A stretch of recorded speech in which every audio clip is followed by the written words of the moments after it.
Você sabia que nos Estados Unidos as casas não têm caixa d'água? E não para por aí. Eles jogam papel higiênico no vaso, têm hidrantes em toda a esquina e ainda usam água reciclada, mas só no jardim. Agora me diz, isso faz algum sentido? Porque parece estranho, até você entender o que realmente está por trás disso. Nos Estados Unidos, a água chega com pressão constante, tipo energia elétrica sempre disponível, diferente do Brasil, onde você precisa de caixa d'água para garantir reserva. Papel higiênico no vaso? Funciona porque o sistema aguenta.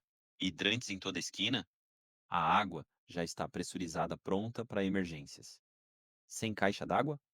Simples, não precisa armazenar. Água reciclada no jardim? Planejamento inteligente, nada se perde. E aqui vem o mais interessante. Nada disso é cultural, é estrutural. As pessoas não fazem assim porque querem, fazem assim porque o sistema permite. Porque quando você volta no tempo, descobre que esse sistema nasceu de um problema real.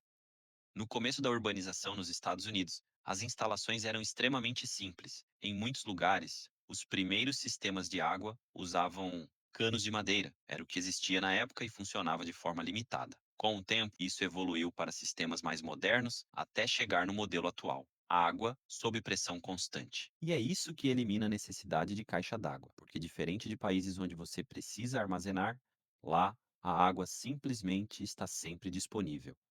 As cidades americanas, principalmente no passado, tinham um problema sério.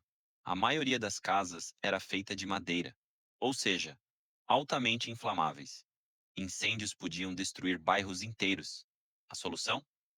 Criar uma rede de hidrantes espalhados por toda a cidade, sempre prontos para uso imediato. E aqui entra um detalhe curioso. Em muitas ruas existem pequenos marcadores no chão, chamados de tartarugas azuis. Eles indicam exatamente onde estão os hidrantes, facilitando o trabalho dos bombeiros em situações de emergência. Com um sistema pressurizado e encanamento mais robusto, o fluxo de água é forte o suficiente para levar o papel sem causar entupimentos. Mais uma vez, não é só cultura, é engenharia. Agora vem um ponto pouco comentado. Em regiões muito frias, o inverno pode congelar a água dentro dos canos. E isso pode causar um problema sério. Os canos podem estourar. Por isso, quando uma casa fica vazia durante o inverno, é comum desligar a água e esvaziar completamente os encanamentos. Ou seja, o sistema funciona muito bem, mas também exige cuidados específicos dependendo do clima. Tudo volta para o mesmo ao ponto. Confiança no sistema. A água chega com pressão constante, a infraestrutura é estável e tudo foi planejado para funcionar sem armazenamento individual.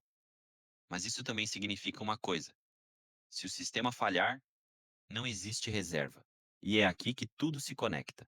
As casas de madeira explicam os hidrantes. Os hidrantes dependem da pressão constante. A pressão constante elimina a caixa d'água. Ou seja, nada disso é aleatório. No fim, o que parece estranho é só resultado de decisões feitas lá atrás, desde canos de madeira até cidades inteiras planejadas contra incêndios. Tudo evoluiu para criar um sistema eficiente que hoje molda o comportamento de milhões de pessoas. E isso deixa uma reflexão. Se você mudasse a estrutura onde você vive, quanto da sua rotina também mudaria? No fim, a diferença entre países não está apenas nas pessoas, está nos sistemas que sustentam essas pessoas. E talvez a pergunta mais importante seja: por que eles fazem diferente? Mas sim, que tipo de sistema permite que isso seja possível?